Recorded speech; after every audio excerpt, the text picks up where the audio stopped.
So, hi, everybody. My name is Katie. I am the Notary Relations Director for BlueNotary. And today I have Esteban Ceron. He is a general contractor, but also does a bunch of stuff on social media and does some investment properties. He has a really, really good social media where he goes over some of the different ways to expand on different types of business. It's not even just general contracting or investing, it's pretty much everything to do with construction or just in general. So welcome. Thank you. Thanks for having me. Yeah. Excited to be Yeah. here. Yeah. And we actually met, I did a notarization for you. And I believe you were in the airport. Was that? Yeah, I was traveling. I don't remember where I was traveling to, but I remember Yeah. that we had that closing. I was in the airport, and yeah, it was great. Yeah. Yeah. Well, good. Glad to hear it because I was always curious and I remember going over the questions and I think you were at luggage check. But I mean, everything was fine. We got Yeah, it. We got it taken care of. that's So, the cool part about the online notaries, right? Like literally can do it from anywhere, so that's pretty mhm. bad. Yeah. Well, good. So on my channel, we talk a lot about different streams of income. And I know that you talk about that a lot too. But let's scroll back a little bit and how did you get started as the general contractor and expand to your business to how it is now? Yeah, definitely. So I got started, I'd say about 6, 7 years ago. I was a server before I got into real Hmm. estate and general construction. My mom had actually started a general contracting company, but it was more of a side hustle at the time. Hmm. She did, what she had to do to get ahead. She's an immigrant from Colombia. We all are. We immigrated here in 99. I was 6 years old. So she started that business. I was serving at the time and I was kind of just like lost in life. I didn't know what I wanted to do. Hmm. As a young child, I wanted to become a professional soccer player. So when that dream kind of went away, I was honestly stuck and didn't know where to pivot to. So yeah, I Yeah. started in the construction field. She offered me, jobs, and I would actually do demolitions at first. So I was doing the full gut demos, and I quickly realized that that is not something I wanted to do full time. So I started learning the business a little bit more, and then just putting in Mhm. inputs here and there. And eventually, when I took the reins, it took about 10 months, and I took my family's company from 500,000 revenue a year to $5 million in revenue a year in about 10 months. So in those 10 months, I got a mentor who was a wholesaler, real estate flipper, and, pretty much just real Mhm. estate in general. And I learned from him and I just Yeah. started implementing all those things into the general construction industry. And then from Uh-huh. there, we started flipping, we started wholesaling a little bit, building new, and then really became like an actual general contracting company from Mhm. there. And then those relationships and those tips and tricks that I found, I ended up meeting my current partner, which we have a development company. So we focus on Mhm. ground up development, multifamilies, so apartment complexes, mixed use, that kind of stuff. And currently we're working on 108 units out in Newark, Ohio, and then Mhm. another 95 ish in New Albany, Ohio. So Okay. that's what takes up most of my time, but I still have the general contracting company. That's our bread and butter. That's where my whole family now works at. My sisters, my Yeah. brother, my father, my mother. So it's a family company still. That's really what, Mhm. our added value is in the Yeah. real estate industry, but that has helped us leverage our skill set to get construction costs lower for our Mhm. flips, for our rentals and stuff like that. Yeah. And then lastly, so now, I got the general contracting, I've got the development company, and then we also do long-term and short-term management for Mhm. rentals. So Mhm. we've got a little portfolio, we manage other people's portfolio. My wife Yeah. actually runs the short-term side, my sister runs the long-term side, and I kind of just fill in everywhere. Yeah. That's cool. I didn't know that. 10 months. 10 months is a very short period of Yeah. time. Do Yeah. you have any tips as to like how you built your business? Because that's insane. That's Yeah. really, really good. I personally think it comes down to one, self belief, self Hmm. discipline, and then getting yourself around the right people. Yeah. Right. When I hired that mentor, he just opened my eyes. It was a shortcut, right? Instead of me Mhm. going through, failing and learning, I still fail, I still learn, but a lot of those got skipped because I was able to talk to someone and know someone who already had failed at certain Yeah. things. So I was able to kind of jump those hoops quicker. Hmm. And that's really how it scaled, just implementing what has worked for other people into my business. And then just opened my eyes and we went. Yeah, That's crazy. it That's was, crazy. That's good. yeah.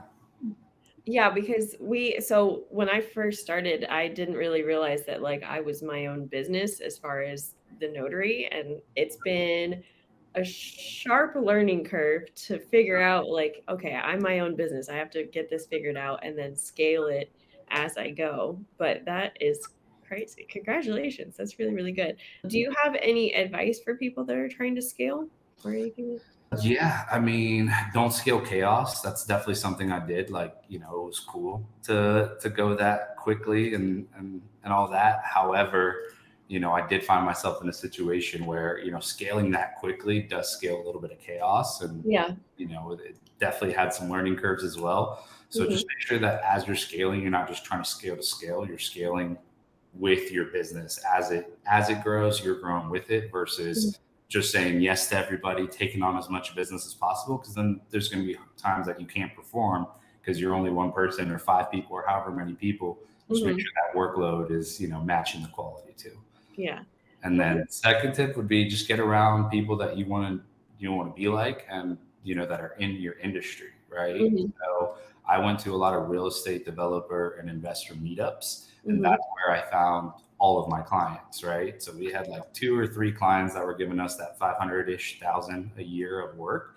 And then I mhm. went to a couple of events, started telling people what I did. And because I was a contractor and most of those meetups were for investors, it was like 1 to 100, right? Like Yeah. I was the only one that had what they needed versus everybody, all those guys, they were all investors. So they couldn't really help. They can help each other, but they weren't really able to provide the services to each other. So, Mhm.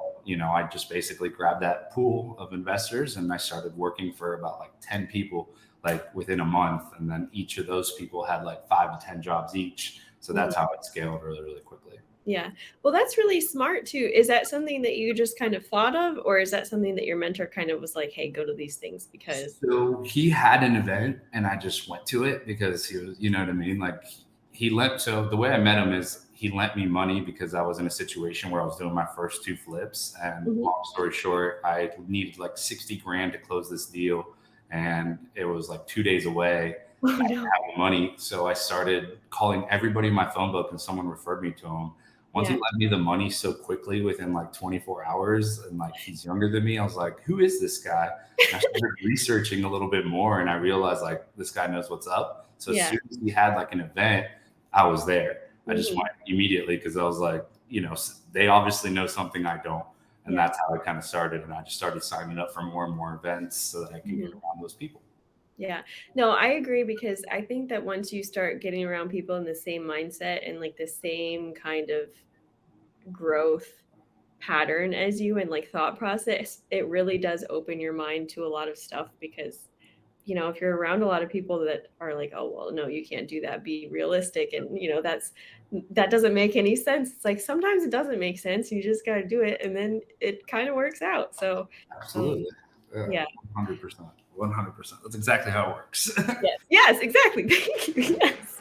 Okay. So I had a different question because this is mostly going to be watched, I think, by notaries. What kind of documents usually do you have for your construction So documents? for my construction on the larger scale stuff, like the commercial jobs, when Hmm. there's, we're talking multi-million dollar builds, when I'm subcontracting some of those items, I have to get my pay sheet notarized. Okay. So basically, when I send an invoice, I need to notarize that invoice. And this is only on the large scale ones. The Hmm. residential, you really don't usually have to do that.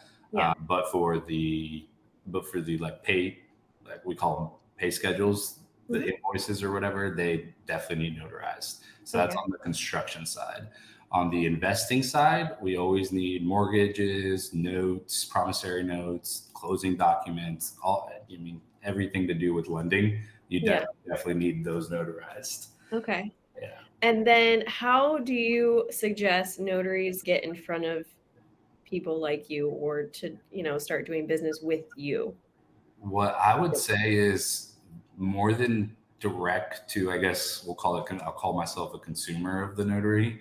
Yeah. More than us, you should hit up title companies because they're the Mhm. ones that set that up, right? Yeah. So like we met because we were set up through the title company, right? Mhm. Like I didn't Mhm. reach out directly to you. So I would say reach out to as many title companies as you can, take whoever out to lunch, go to those events, and then go to Yeah. investor events too, because usually where there's investor events, there's title companies, there's lenders, and you can Mhm. get on some sort of preferred list Yeah. where they'll be shooting you that business. Yeah, I think that's a good idea too. And then I've found a lot of benefit to going to like construction events too, because it's the same thing as what you were saying with like going to investments. Like they're not going to really invest with each other per se, but if you're the only general contractor, so if I go to a construction event and I'm the only notary, especially with Ron, for the most part, anytime that I've gone, nobody has heard about Ron. Like, Right.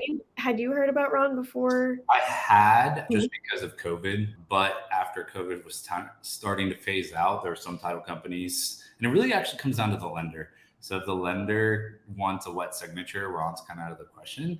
Yeah. But I feel like a lot of people, just with the technology we have today, Mhm. it's hard to not use Ron, right? Exactly. So, yeah. Yeah.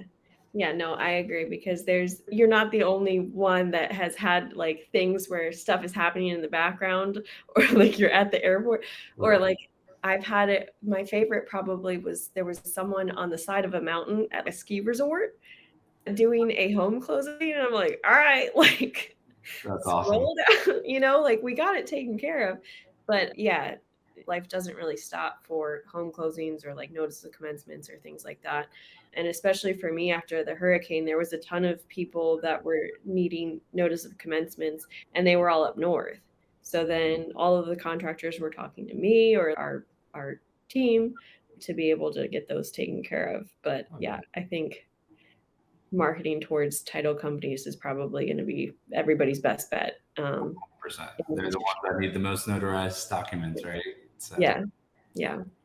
Okay, well, I think did you have any other things that you wanted to kind of go over? How do we Oh, no, no, no, wait. I had a question. Yeah. So you do social media. Do you find value like have you been able to make either meaningful connections or gotten good partnerships from social media for people that might be on the fence? Yeah. So, let me start by saying, when I first was pushed, because I was pushed into social media by my Mhm. mentor, I was just like, man, I don't know about all this stuff. You know what I mean? I don't know if I want to be out there like that. But, Mhm. through his guidance, we started doing it, and it takes a while. It's not an overnight thing. Like, you Yeah. got to just post and know that no one's really watching, no one's really caring that much until they do.